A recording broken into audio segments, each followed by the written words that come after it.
आणि ललित पाटील सोबतच त्याच्या साथीदाराला सुद्धा अटक झाली आहे। या दोघांना सुद्धा आज अंधेरी कोर्टात अगदी थोड्याच वेळात हजर केलं जाईल। तर मुंबई पोलीस दुपारी 1 वाजता एक पत्रकार परिषद घेऊन ललित पाटीलचा माग कसा काढला गेला, त्याला अटक कशी झाली, कारवाई कशी करण्यात आली आणि पुढची प्रक्रिया काय असेल या सगळ्याबद्दलची सविस्तर माहिती सांगतील। आणि अंधेरी कोर्टामध्ये ललित पाटीलला आणण्यात आलेला आहे। मुंबई पोलिसांनी त्याला आधी मेडिकलसाठी जोगेश्वरीच्या रुग्णालयात नेलं होतं। आता ललित पाटील आणि त्याचा साथीदार या दोघांना सुद्धा अंधेरी न्यायालयामध्ये हजर केलं जाईल। वेदांत देव माहिती देतात। वेदांत, अंधेरी न्यायालयामध्ये ललितला आणण्यात आल्याचं कळतंय, प्रक्रिया पुढची कशी राबवली जाईल कोर्टाकडनं? ज्या प्रकारे माहिती मिळतेय, मुंबई पोलीस रिमांडसाठी मागणी केली जाणार आहे आणि इथे आपण बघतोय थोड्या वेळापूर्वीच अंधेरी कोर्टामध्ये ललित पाटीलचे मेडिकल झाल्यानंतर त्याला आणलेलं आहे। त्याच्यासोबत 2 साथीदार सुद्धा आहेत ज्यांना साकीनाका पोलिसांनी चेन्नईमधून अटक केली होती आणि पोलीस बंदोबस्त आपण बघतोय। या अंधेरी कोर्टाच्या बाहेर मोठा पोलीस बंदोबस्त आहे, कोणालाही आतमध्ये सोडलं जात नाहीये।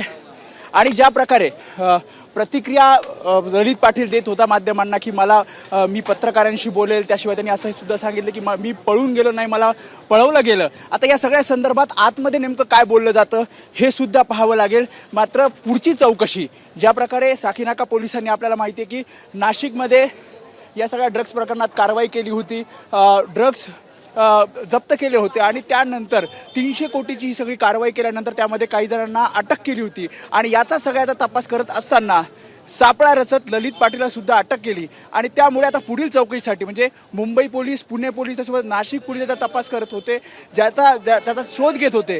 त्या ललित पाटीलला अटक केल्यानंतर या सगळ्या प्रकरणाची, ह्या सगळ्या रॅकेटची पुढची चौकशी मुंबई पोलिसांना करायची आहे आणि त्यामुळेच रिमांडची मागणी आता मुंबई पोलिसांकडून केली जाईल। शिवाय पत्रकार परिषद सुद्धा मुंबई पोलिसांकडून घेतली जाईल की कशा प्रकारे हे रॅकेट चालत होतं, ललित पाटीलचा या सगळ्यामध्ये रोल नेमका काय होता, त्याचा भाऊ भूषण याचा सगळा नेमका काय रोल होता आणि या सगळ्या रॅकेटमध्ये आणखी किती जण आहेत, या सगळ्याची माहिती पत्रकार परिषदेत मुंबई पोलीस देतील। ज्ञानदा, वेदांत, या सगळ्या प्रकरणामध्ये Pune police, Mumbai police, Nashik police अशा विविध शहरातल्या पोलिसांचा सहभाग आहे, इन्व्हॉल्वमेंट आहे तपासाच्या प्रकरणांमध्ये। हे नेमकं मुंबईतलं कोणतं प्रकरण आहे ज्या प्रकरणी पोलिसांनी ललित पाटीलला अटक केली आहे, मुंबई पोलिसांनी कारवाई केली आहे?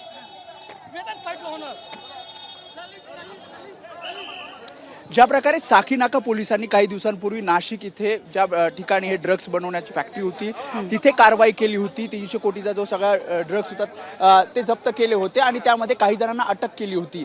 ललित पाटील हा देशाबाहेर पळून जाण्याचा प्रयत्न करत होता, त्यामुळे वेगवेगळ्या नंबर्सने तो आपल्या साथीदारांना संपर्क करण्याचा प्रयत्न करत होता आणि याचंच कनेक्शन कुठेतरी साकीनाका पोलिसांना लागलं। त्यांनी सापळा रचला आणि त्याला चेन्नईतून अटक केली, त्याच्यासोबत 2 साथीदारांना सुद्धा अटक केली आणि त्यामुळे आता पुढचा तपास या सगळ्याचा करायचा आहे। मात्र पुणे पोलिसांचा ललित पाटील हा आरोपी आहे, त्यामुळे पुणे पोलीस सुद्धा पुढचा जो तपास आहे त्या तपासासाठी रिमांड मागू शकतात। मात्र सध्या तरी अंधेरी कोर्टामध्ये मुंबई पोलीस म्हणजे साकीनाका पोलीस हे ललित पाटीलला घेऊन आलेले आहेत। इथे आता रिमांड मागितली जाईल, त्यानंतर आता कोर्ट नेमके काय पुढचे निर्देश देत हे बघावं लागेल। ललित पाटील नेमकं या सगळ्या संदर्भात काय बोलतो, कारण या सगळ्याची चौकशी केली जाणार आहे आणि यामध्ये ललित पाटील ज्या प्रकारे बोलेल, ज्या प्रकारे माहिती देईल त्यानुसार पुराव्यानिशी पुढचा तपास पोलिसांना करायचा आहे। आणि मी जसं आधी सांगितलं की मुंबई, पुणे आणि नाशिक या सगळ्याच्या या ड्रग्ज प्रकरणामध्ये सगळा तपास करत होते, त्यामुळे आणखी किती जण या सगळ्या रॅकेटमध्ये होते, कारण ससून रुग्णालयात जेव्हा याच्यावर उपचार सुरू होते तेव्हा सुद्धा ललित पाटील हा रॅकेट चालवायचा असं सुद्धा या सगळ्या प्रकरणामध्ये समोर येते। आणि ज्या प्रकारे हा पळून गेला, त्याचं असं म्हणणं आहे की त्याला पळून नेलं, तर यामध्ये नेमकं काय आहे या सगळ्याचा सुद्धा मुंबई पोलीस, पुणे पोलीस तपास करतील आणि अनेक गोष्टी याचा उलगडा यामध्ये होईल। मात्र सर्वात महत्त्वाचं, मुंबई पोलिसांनी हे सगळं ऑपरेशन कसं केलं, मुंबई पोलिसांना आणखी काय माहिती आहे, हे सगळं पत्रकार परिषदेमध्ये मुंबई पोलीस समोर आणतील। रिमांड मागितली जाईल, अर्थातच ललितची आता कोर्टासमोर जेव्हा सुनावणी पार पडेल त्याची रिमांड मिळणं मुंबई पोलिसांसाठी किती महत्त्वाचं आहे, जास्तीत जास्त रिमांडचा अर्थात पोलीस प्रयत्न करतील।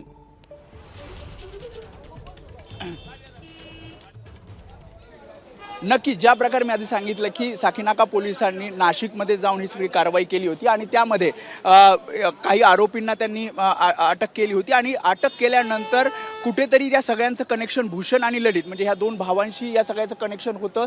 त्यामुळे ललित पाटीलचा शोध मुंबई पोलीस सुद्धा घेत होती आणि विविध टीम्स म्हणजे नाशिक पोलीस असतील, पुणे पोलिसांच्या विविध टीम्स या राज्यभर याच ललित पाटीलचा तपास करत होत्या. आणि जी माहिती मिळते त्यामध्ये धुळे त्यासोबतच गुजरातमध्ये सुद्धा ललित पाटील पळून गेल्यानंतर वास्तव्यास होता आणि त्यानंतर पुन्हा एकदा नाशिकमध्ये तो होता आणि तिथून तो कर्नाटक आणि तामिळनाडू या ठिकाणी सुद्धा गेला असं पोलिसांची माहिती आहे. आणि तिथूनच तो देशाबाहेर म्हणजे श्रीलंकेला जात होता अशी सुद्धा सूत्रांनी माहिती दिली आहे. त्यामुळे या सगळ्यामध्ये कोण त्याची मदत करत होतं, कशा प्रकारे तो पळून गेला, या सगळ्या रॅकेटमध्ये त्याचा कशा प्रकारे सहभाग होता, हा रॅकेट कशा प्रकारे चालवलं जायचं, या सगळ्याची आता चौकशी करायची आहे. यामध्ये आणखी काही धागेदोरे समोर येतील का आणि यासाठीच रिमांड मुंबई पोलिसांना आवश्यक आहे आणि तशा प्रकारची मागणी आता याच अंधेरी कोर्टामध्ये केली जाईल. आपण जर बघितलं तर पोलीस अधिकारी म्हणजे साकीनाका पोलीस स्टेशनचे काही पोलीस अधिकारी सुद्धा आतमध्ये त्याला घेऊन गेलेले आहेत.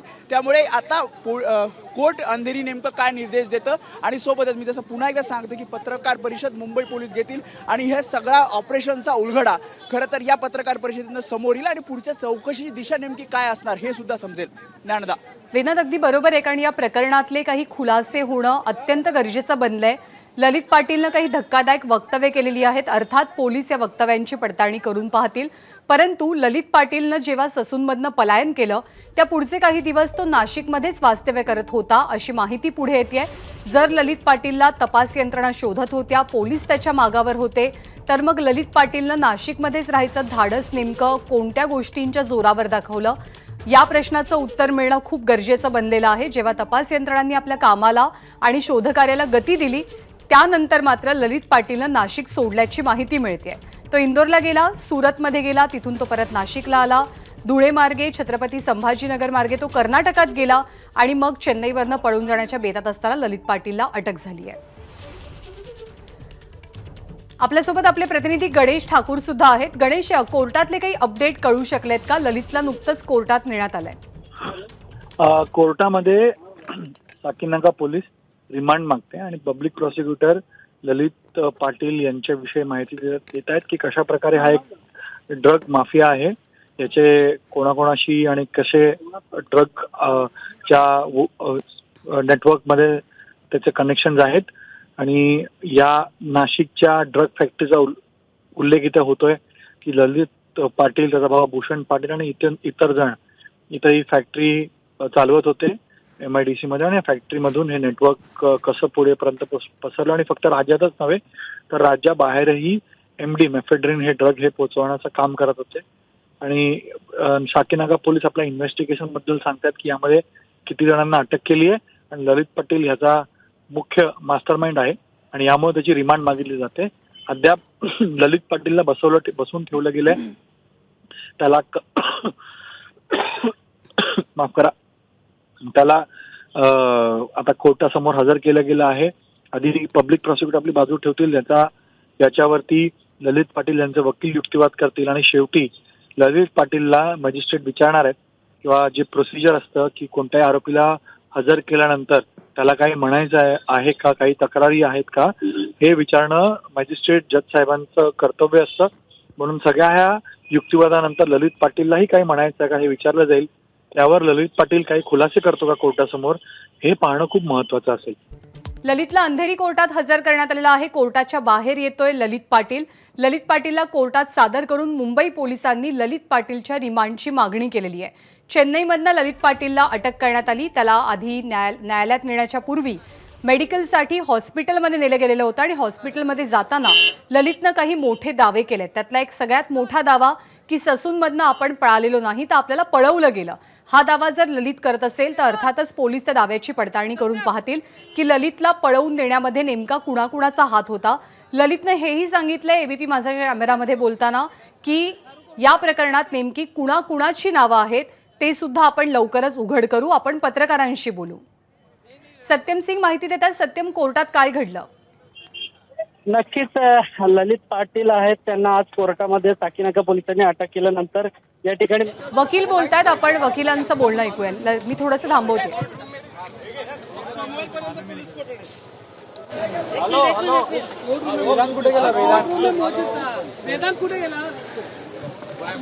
आज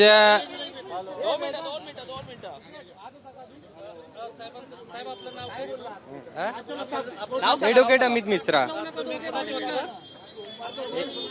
नहीं वालों एडवोकेट अमित मिश्रा नहीं मैं आरोपी का वकील नहीं हूँ। मैं कोर्ट रूम में था जब आरोपी को पुलिस ने प्रोड्यूस किया। आरोपी ने माननीय न्यायालय में बताया कि उसको पुणे पुलिस से उसके जीवन को खतरा है। कितने दिन के पुलिस कस्टडी? सोमवार पर्यंत तक जो है माननीय दंडाधिकारी महोदय मजिस्ट्रेट ने पुलिस कोठड़ी दिया। आरोपी की तरफ से लीगल एड के वकील ने वकालतनामा दिया। उन्होंने बोला कि जुडिशियल कस्टडी के लिए प्रे किया, लेकिन सरकारी अभियोजन पक्ष के वकील ने जो है बताया कि पूरे 300 बहुत बड़ा ये ड्रग्स रैकेट है जिसमें 12 आरोपी हैं और जो 12वां आरोपी अरेस्ट हुआ है उसने ये बताया पुलिस जांच में कि वो रॉ मटेरियल इनके भाई भूषण पाटिल को देता था और ये हॉस्पिटल से ऑपरेट करते थे। मामले की गंभीरता को समझते हुए मजिस्ट्रेट साहब ने सोमवार पर्यंत तक पुलिस कोठड़ी दिया। आरोपी ने जो है आरोपों से इनकार किया। वो बोला उसकी किसी प्रकार की संलिप्तता नहीं है, लेकिन जो है उसके खिलाफ कोई एविडेंस नहीं है। लेकिन जो है पुलिस ने बताया कि जांच में 12वें आरोपी ने इनका नाम लिया है कि वो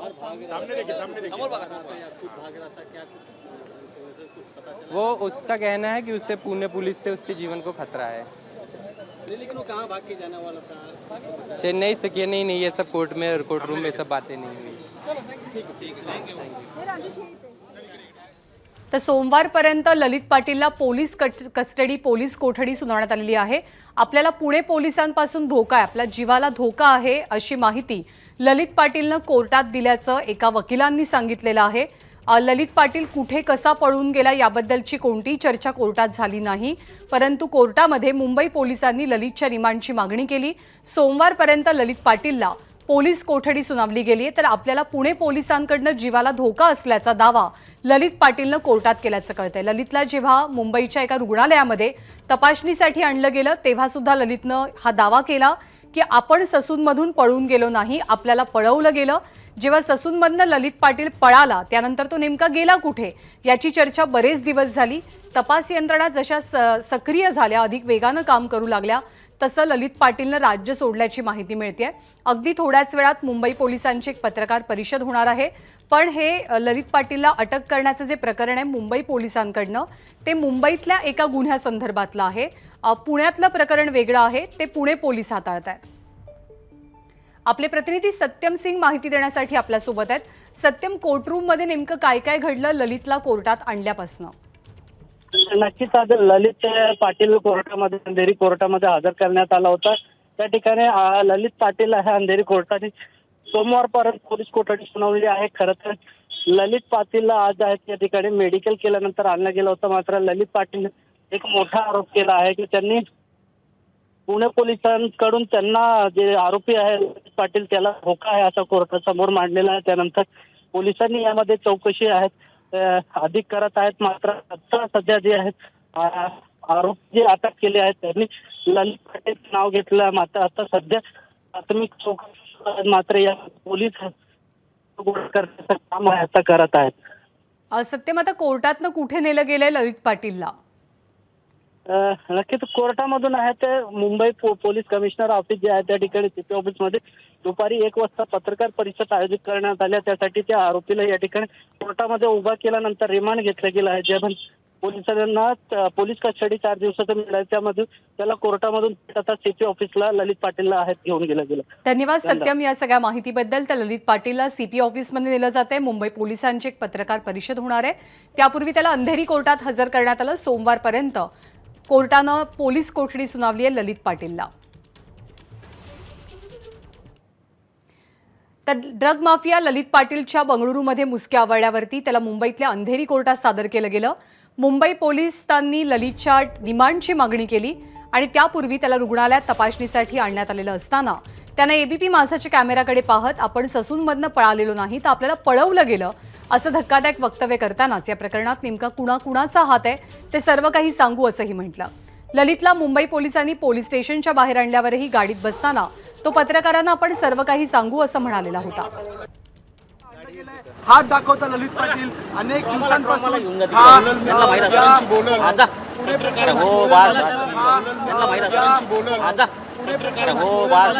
सुटला होता, मात्र आता पुन्हा एकदा हा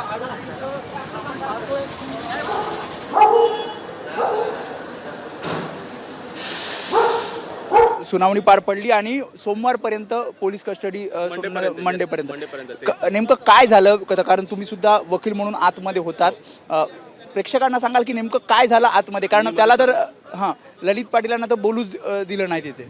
हो, सो बेसिकली उनको प्रोड्यूस किया गया था बाय साकिनाका पुलिस, ठीक है, और साकिनाका पुलिस की तरफ से पब्लिक प्रोसिक्यूटर है जिसने आर्ग्यू किया.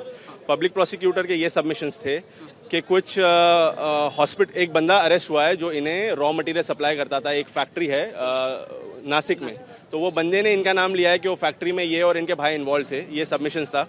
दूसरी पुलिस और पब्लिक प्रोसिक्यूटर इनकी पुलिस कस्टडी मांग रही थी because they wanted to know कि ये उन्होंने ये सबमिशन किया कि ये वही बंदे थे जो पुणे ससून हॉस्पिटल से कुछ दिन पहले फरार हुए थे और फिर चेन्नई में पकड़े गए हैं ये, ठीक है. तो इसके ताल्लुक से भी एक गुना उनके ऊपर रजिस्टर्ड है. फिर इनके ऊपर पुलिस पब्लिक प्रोसिक्यूटर ने ये भी सबमिशन किया कि 2020 का भी एक गुना इनके ऊपर रजिस्टर्ड है, तो इनके क्रिमिनल एंटीसीडेंट्स है, ये सबमिट किया. और फिर पुलिस कस्टडी इसलिए मांग रहे थे क्योंकि इनको रॉ मटेरियल कौन सप्लाई करता था, कहाँ कहाँ से आता था, ये भी जानना ज़रूरी है, इसीलिए पुलिस जानना चाहती थी. इसलिए पुलिस पोलिसांना रोल समजून घ्यायचा ललित पाटीलांचा या सगळ्यामध्ये. पोलिसांना रोल माहीत आहे ललित पाटीलचा असे पोलीस लोक म्हणतात. फर्दर इन्व्हेस्टिगेशनसाठी उनको पुलिस कस्टडी की गरज थी, तो फिर कोर्ट ने इनके लिए एक लीगल एड का वकील प्रोवाइड किया और फिर कोर्ट ने कहा कि बाहर जाके आप अपने वकील से कुछ देर बात करिए. ये बाहर गए, कुछ देर अपने वकील से बात किया इन्होंने और इनके वकील उशिरा पोहोचले. नाही वकील ललित नाही त्यांचे वकील नव्हते कोणी. उनको कोर्ट ने लीगल एड का वकील प्रोवाइड किया, कोर्ट रूम के अंदर ही जो लीगल एड के वकील मौजूद थे उनसे, और फिर वो लीगल एड के वकील बाहर जाके इनसे कुछ बात किया और फिर उन्होंने ये सबमिशन किया कि उनका जो वो फैक्ट्री है उस फैक्ट्री से कोई ताल्लुक नहीं है. उन्होंने ये सबमिशन किया कि जो कॉन्ट्राबैंड सब्सटेंस है वो ऑलरेडी पुलिस के ताबे में है, कुछ भी रिकवरी की ज़रूरत नहीं है, इसीलिए इन्हें जुडिशियल कस्टडी दी जाए. बाहर जाकर ये भी कहा कि पुणे पुलिस से मुझे धोखा है, इस तरह का स्टेटमेंट भी ललित पाटिल ने किया है. इसके बारे में कोर्ट रूम के अंदर उनके वकील ने ऐसा कोई भी सबमिशन नहीं किया कि पुलिस से उनको धोखा है. ऐसा कोई भी सबमिशन कोर्ट रूम के अंदर नहीं हुआ है. लेकिन बोलने नहीं दिया ललित पाटिल को. बोलने उनके लिए वकील नियुक्त किया गया था और वकील बोलेगा उनके जरिए. अगर वकील नहीं होता है, आरोपी खुद चूज करता है कि हमें खुद बोलना है, तो फिर उनको बोलने का मौका दिया जाता है. लेकिन उनके लिए वकील कोर्ट ने नियुक्त किया था. बेसिकली दोनों तरफ की आर्ग्यूमेंट सुन के फिर कोर्ट इस नतीजे पे पहुंची कि इन्हें 5 दिन की पुलिस कस्टडी दी जाए. तो 5 दिन अब ये साकिनाका पुलिस के ताबे में रहेंगे. 5 दिन बाद मंडे को वापस से इन्हें प्रोड्यूस किया जाएगा 23 तारीख को, और फिर आगे का फैसला होगा कि इन्हें वापस पुलिस कस्टडी दी जाए या जुडिशियल कस्टडी दी जाए. त्यामुळे ज्या प्रकारे त्यांनी सांगितलं की कशा प्रकारे अवघ्या 10-15 मिनिटांमध्ये कोर्टाने जे निर्देश दिलेले आहेत की 5 दिवसाची पोलीस कोठडी ललित पाटीलला सुनावलेली आहे आणि पुन्हा एकदा त्याला सोमवारनंतर प्रोड्यूस केलं जाणार आहे. आणि आता या सगळ्या प्रकरणाची चौकशी साकिनाका पोलीस हे करणार आहेत. कॅमेरामॅन प्रशांत मानेसह मी वेदांतने, एबीपी माझा, मुंबई. एबीपी माझा, उघडा डोळे बघा नीट.